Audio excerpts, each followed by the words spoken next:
이제 연합 예배를 드립니다. 가족 연합 예배인데 송빈이를 비롯해서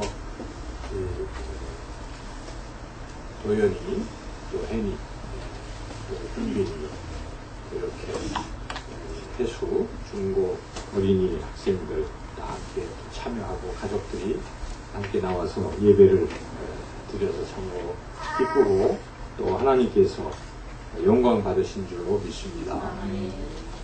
가족이라는 건 참 귀한 것이죠. 가족은 항상 행복해야 됩니다. 어느 동네에 두 집이 있었습니다. 이웃집인데 한 집은 신혼부부가 이렇게 사는 집이고 다른 집은 할아버지, 할머니, 또 어머니, 아버지, 또 아이들 이렇게 3대가 함께 모여 사는 그런 집이었습니다. 단 둘이 사니까 아무래도 더 화목하고 행복할 것 같잖아요. 그런데 신혼부부는 아주 자주 다투고 그렇게 살고 있습니다. 그런데 그 옆집에 보니까 이 대가족 많은 사람들이 사는데도 그 가족은 항상 화목하고 또 행복이 넘치는 그러한 가정이었습니다. 그래서 이 두 부부가 그 가정을 보면서 어떻게 저렇게 화목하게 살 수 있을까 이런 생각을 하면서 그 집을 방문했습니다. 그래서 이렇게 먹을 것을 좀 사가지고 찾아뵈서 같이 다과를 나누며 대화를 나누었습니다. 그때 찾아간 부부가 질문을 합니다. 어떻게 그렇게 많은 사람들이 함께 사는데 웃음꽃이 떠나지 않고 늘 즐겁고 행복합니까? 그 비결이 있으면 말씀해 주십시오. 이렇게 부탁을 드렸습니다. 그때 그 이웃집의 주인이 대답합니다. 네, 두 분은 참 훌륭하신데 저희들은 우리 가족 모두는 바보들이기 때문에 그렇습니다. 그렇게 대답을 했습니다. 이게 무슨 말인가 해서 다시 무슨 뜻인지 질문을 하니까 그 집 주인이 이런 얘기를 했습니다. 오늘 아침에 있었던 일입니다. 제가 출근을 하면서 물을 그만 엎질렀습니다. 그래서 제가 미안해가지고 여보 이거 참 미안해요. 나 때문에 물이 엎질러졌어요. 이렇게 얘기를 하니까 제 아내가 아닙니다. 제가 물을 거기다 떠서 놨기 때문에 그렇습니다. 이렇게 이야기를 합니다. 옆에 또 있던 그 어머님이 또 한마디 합니다. 아니야, 내가 그거 봤는데 내가 안 치워서 그렇게 됐어. 이렇게 얘기를 했습니다. 이제 그런 얘기를 했습니다. 그래서 이 부부가 그렇구나. 서로를 위해 바보가 되면 내가 잘못했다.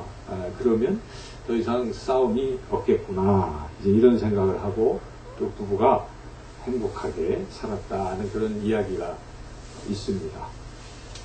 이 이야기에 나오는 그 대가족처럼 그 영상 가족 모두가 다 행복한 그런 가정 되시기를 주님의 이름으로 축원합니다. 아멘. 우리가 참 행복한 가정을 이루어야 됩니다. 하나님은 행복하기를 원하시는데 우리 가정이 오늘 말씀을 통해서 하나님께서는 정말 행복한 가정을 이룰 수 있는 그러한 귀한 교훈을 우리에게 주십니다. 오늘 이 본문 말씀은 아주 큰 슬픔을 겪고 있는 한 가족의 이야기입니다. 예루살렘이라는 곳이 있잖아요. 예루살렘 근처에 베단이라는 마을이 있습니다. 한 5리쯤 떨어진 그리 멀지 않은 그러한 베단이라는 마을에 나사로라는 사람이 살고 있었습니다. 나사로 그 여동생 둘이 있는데 큰 여동생은 마르다, 작은 여동생은 마리아 이렇게 형제들이 같이 살고 있었습니다. 그런데 이 가정에 큰 슬픔이 찾아왔습니다. 그 가장의 성격을 가진 나사로가 그만 병에 걸리고 그리고 결국은 죽고 말았기 때문에 이 가족은 굉장히 큰 슬픔에 젖게 되었습니다. 우리도 가족 중 누군가를 잃으면 정말 슬플 것입니다. 제가 언젠가 말씀드렸지만 한 종기 목사님이 갑작스럽게 돌아가셔서 조문을 갔습니다. 조문을 가서 이제 문상을 하고 거기 이렇게 앉아서 식사를 하고 있는데 누님이 도착을 하셨어요. 누님은 미국에 살고 계셨는데 동생이 죽었다는 소리에 너무 갑작스러운 소식이었기 때문에 부랴부랴 미국에서 비행기를 타고 온 것이죠. 그래서 제가 식사를 하다가 그 누님이 오는 바로 그 장면을 봤습니다. 근데 누님이 와서 그 영정 앞에서 누구야?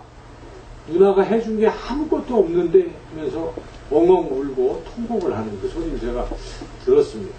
참 들으면서 가슴이 찡했어요. 참 얼마나 저렇게 슬플까.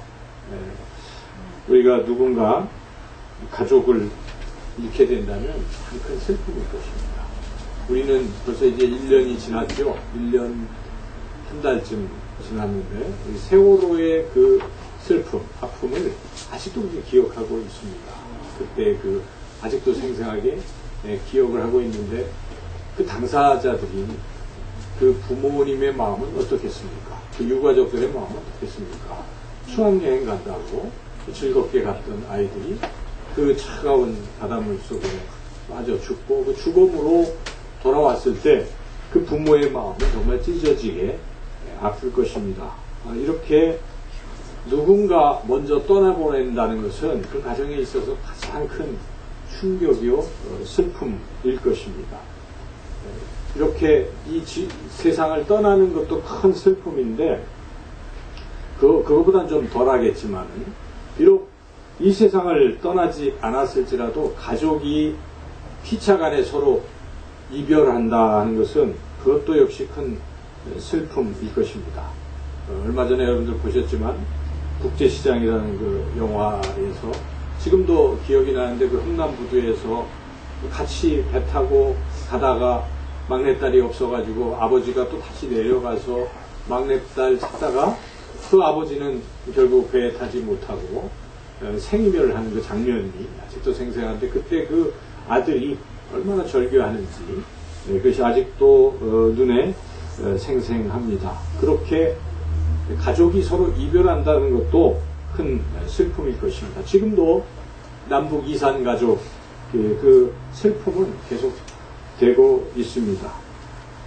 심지어 우리가 군에 간 아들을 이렇게 보내는 걸 잠시 이별한 것인데도 참 그립고 그것도 큰 안타까움이고 그렇죠.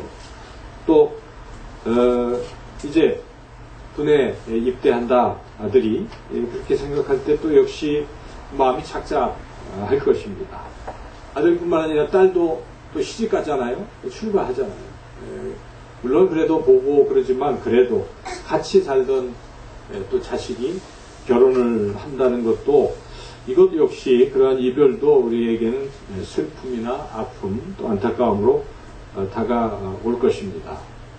그런데 가족과 이별하지 않고도 또 아픔이 있을 수가 있습니다. 함께 살아가는데도 그 가족 중에 누군가가 병이 들어서 고통 가운데 있다면 이거 참 또 안타까운 것이에요. 그렇죠? 아파하고 있는 모습을 본다든지 또 간호할 때마다 그 가족은 참 아픔을 많이 느낄 것입니다. 또 가족 중 누군가 어려움을 당할 때 우리 학생들이 학교에서 부모님도 모르는데 보니까 왕따를 당하고 또 누군가의 폭력에 노출돼 있고 이런 사실이 있단 말이죠. 그런데 그게 우연히 우리가 또는 어떻게 알게 됐을 때 아마 마음이 찢어지게 아플 것입니다. 분노하는 어떤 부모들은 쫓아가서 아마 여러 가지 뭐 그런 것도 하겠지만 참 그런 것들도 우리 가족에게 있어서는 큰 안타까움과 아픔인 것이죠. 또 자녀들이 이제 진학도 해야 되고 취업도 해야 되는데 그게 뜻대로 안 되고 그 자리에 머물러 있다거나 또는 자꾸 실패하고 그럴 때도 지켜보는 부모 또 가족은 참 안타까운 것이죠. 또 가장이 뭔가 이렇게 잘 돼야 되는데 사업이 잘 안 된다든지 직장에서 실직을 당한다든지 가족 모두에게는 이게 큰 아픔인 것이죠. 그런데 뭐 죽음도 아니고 이별도 아니고 생활도 어렵지도 않은데 또 다른 어려움 있을 수가 있습니다. 뭐 아버지는 뭔가 도박 중독이라든지 이런 중독에 빠져 있고, 자녀들은 게임 중독에 빠져 있고, 그런 것을 지켜보는 어머니는 우울증에 빠지고, 뭐 이래서 온 가족이 참으로 어려움을 겪는 그런 가정도 있다는 것이죠. 정말 행복해야 될 가정이 이런저런 이유로 슬픔과 아픔과 어려움을 겪을 수가 있습니다. 이 세상에 완전한 가정은 없는 것이죠. 다 이렇게 따지고 보면 이런저런 문제와 아픔과 어려움이 다 있는 것입니다. 이렇게 우리가 힘들고 어렵고 아프고 슬플 때 누군가 우리 곁에 와서 그것을 위로해 줄 수 있다면 우리에게는 그것이 큰 위로가 될 것입니다. 그래서 저는 우리 주변에 아는 사람들에게 우리가 할 수 있는 것 중에 제일 중요한 것은 슬픔을 함께 하는 것이라는 생각이 많이 듭니다. 그래서 우리가 혹시 결혼식에는 못 가더라도 장례식에는 꼭 참석하는 것이 정말 그를 우리가 돕고 또 그를 위로하는 그런 길이 될 것입니다.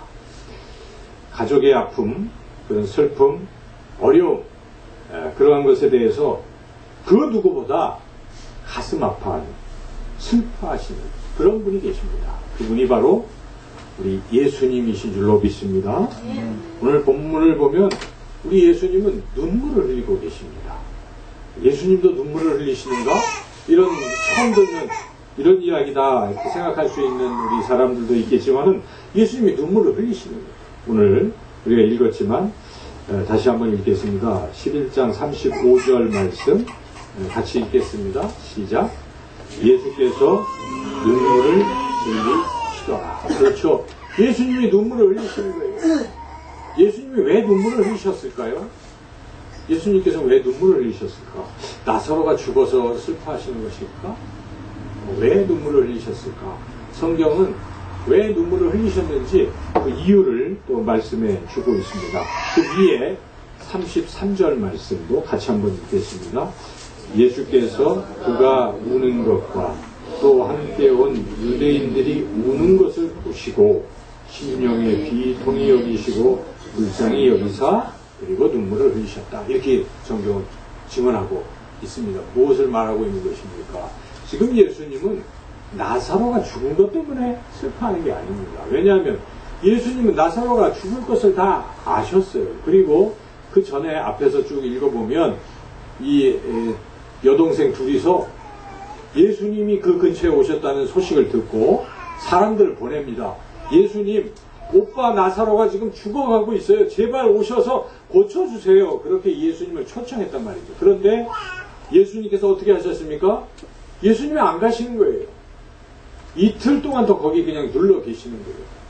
그리고 나서 예수님께서 제자들에게 말씀하십니다. 나사로가 잠들었도다.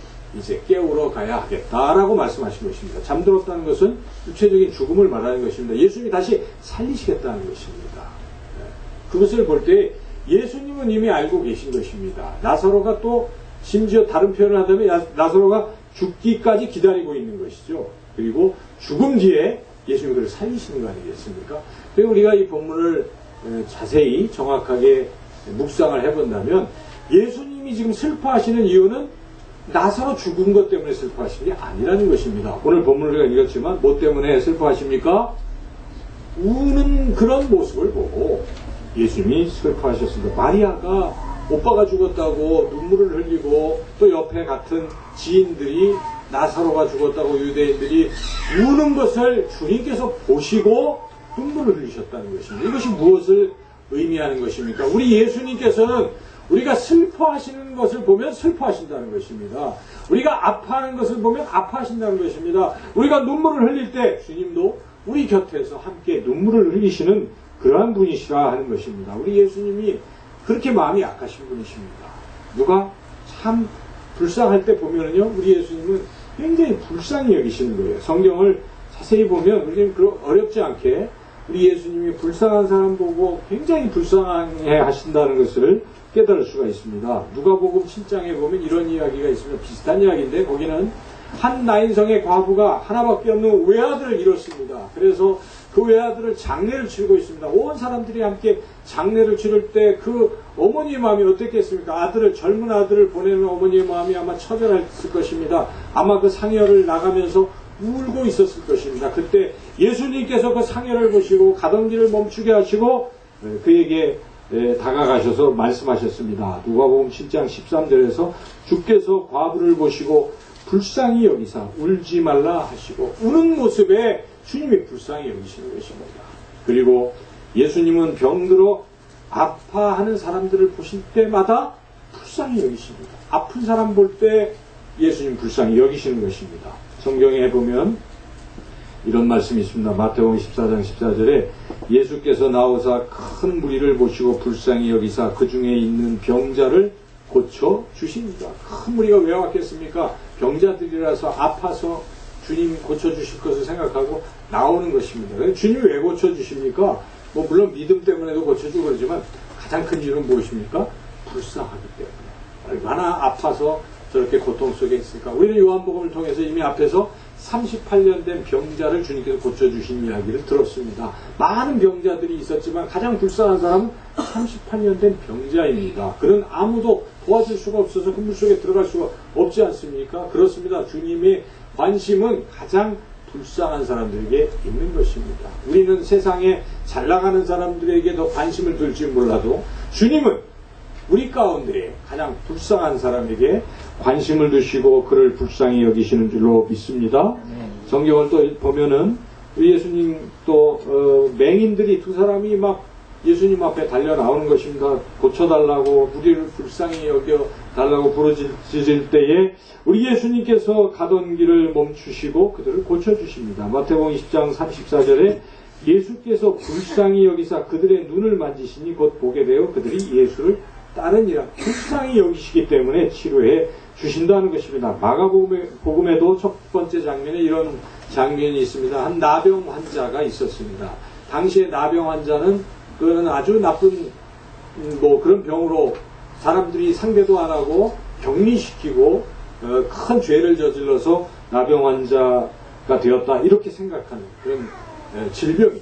그래서 그렇게 외롭고 고독하게 지내던 그 나병 환자가 주님이 가신다는 소리를 듣고 달려나와서 주님께 뿔 엎드립니다. 주님, 저를 깨끗하게 해주세요 하고 큰 청을 합니다. 그때 주님께서 어떻게 하셨습니까? 이렇게 성경은 기록하고 있습니다.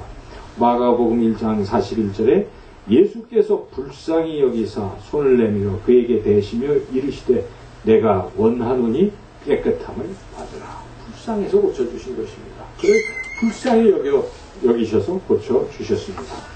예수님이 이렇게 아픈 사람들을 보실 때마다 불쌍히 여기시고 그리고 우리 예수님은 배고픈 사람들도 불쌍히 여기세요. 그래서 오병이어의 기적 이야기를 사복음서에서 다 볼 수가 있어요. 이건 다 공통되게 기록되어 있는 것인데 거기에 이렇게 오병이어의 기적을 베풀기 전에 주님께서 이렇게 말씀하십니다. 마가복음 8장 2절에 내가 무리를 불쌍히 여기노라 그들이 나와 함께 있은지 이미 사흘이 지났으나 먹을 것이 없도다. 이 굶어 있는 모습을 주님이 불쌍히 여기신다 하는 것입니다.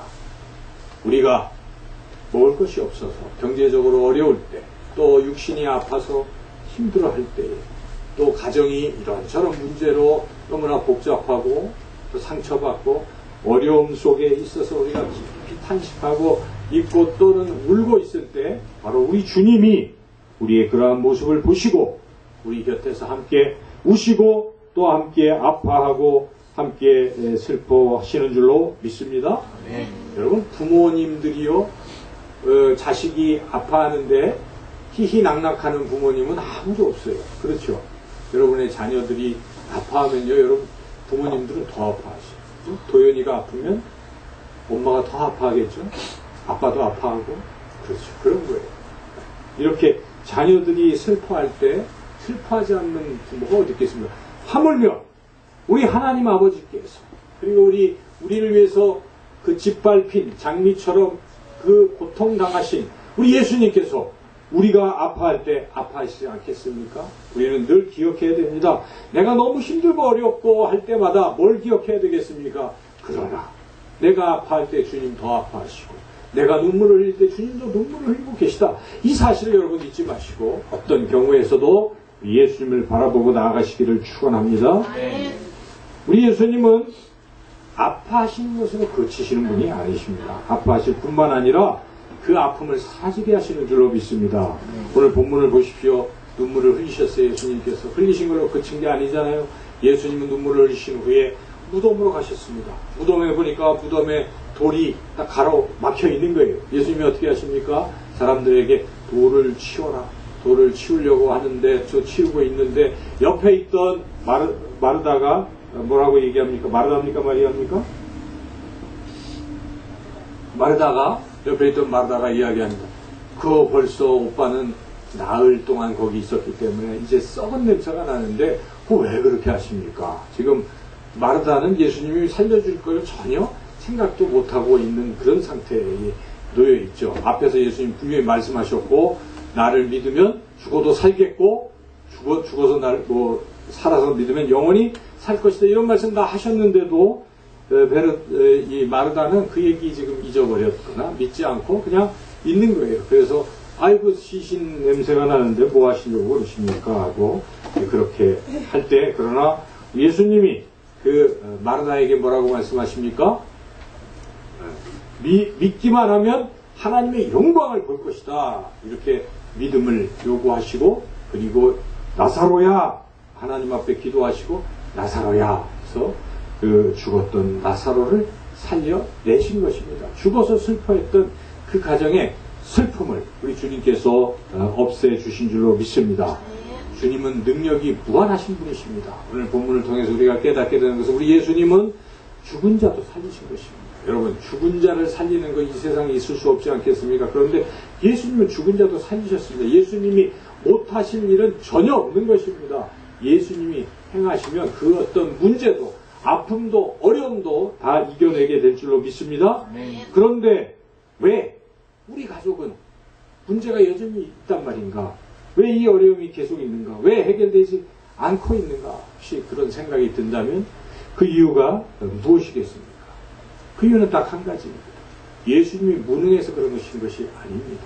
예수님은 언제든지 아파하시고 우리를 치료하시고 해결해 주시려고 항상 우리 곁에 계신데 문제가 해결되지 않는 그 이유가 무엇입니까? 그 이유는 우리의 믿음이 부족하기 때문이라 하는 것입니다. 그래서 예수님은 오늘 말씀에서 그것을 계속 요구하시는 것입니다. 믿음이 부족한 마르다에게 그 이 말씀을 계속 하시는 것이죠. 40절 말씀 같이 한번 읽어보겠습니다. 시작. 예수께서 이르시되 내 말이 네가 믿으면 하나님의 영광을 보리라 하지 아니하였느냐. 믿으면 하나님의 영광을 본다는 것입니다. 믿으면 문제가 해결된다는 것입니다. 믿으면 슬픔이 사라진다는 것입니다. 여러분 믿음이라는 게 얼마나 중요합니까? 예수님은 이렇게 마르다에게만 믿음을 요구하신 것이 아닙니다. 거기 있는 모든 사람들이 다 믿어서 모든 가정이 회복되기를 간절히 원하셨던 것이죠. 그래서 또 이렇게 쭉 42절도 같이 한번 읽어보겠습니다. 항상 내 말을 들으시는 줄을 내가 알았나이다. 그러나 이 말씀하옵는 것은 둘러선 무리를 위함이니 곧 아버지께서 나를 보내신 것을 그들로 믿게 하려 함이니라. 예수님께서 그냥 단번에 죽은 나사로를 살리실 수도 있지만 지금 여러 가지 이런 것들을 자꾸 기도도 하시는 모습과 이런 걸 보여주시는 이유는 무엇입니까? 그것을 보고 있는 사람들이 믿음을 갖게 하시는 것입니다. 우리 인생에 이런저런 사건과 일들이 하나님께서 때로는 지체하시고 이게 뭡니까?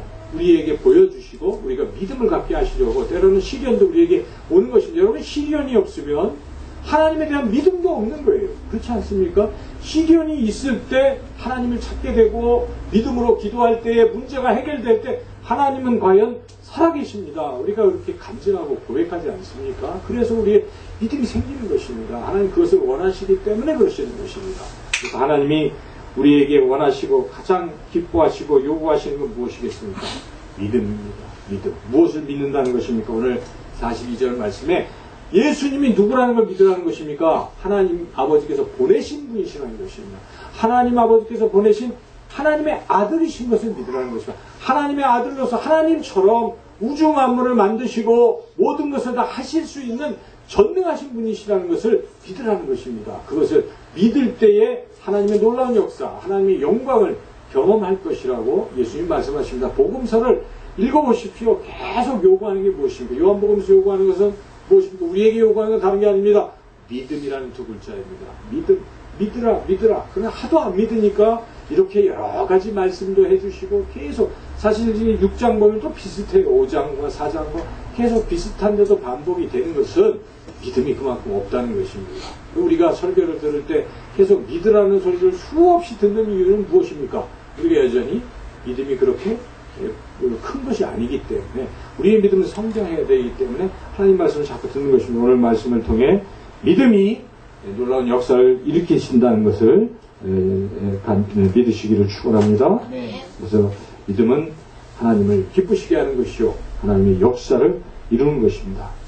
우리 가족이 혹시 이런저런 문제로 어려움 속에 있습니까? 그 문제가 어떤 문제일지라도 우리 예수님이 외면하시는 것이 아니라 함께 지금 어려움 속에 있는 우리와 함께 하신다는 것을 잊지 마시고 그 예수님 믿으시고 그 예수님 또 해결해 주실 수 있는 분이심을 믿고 예수님을 믿고 나가서 여러분 모두가 이제 행복한 가정 이루시기를 주님의 이름으로 축원합니다.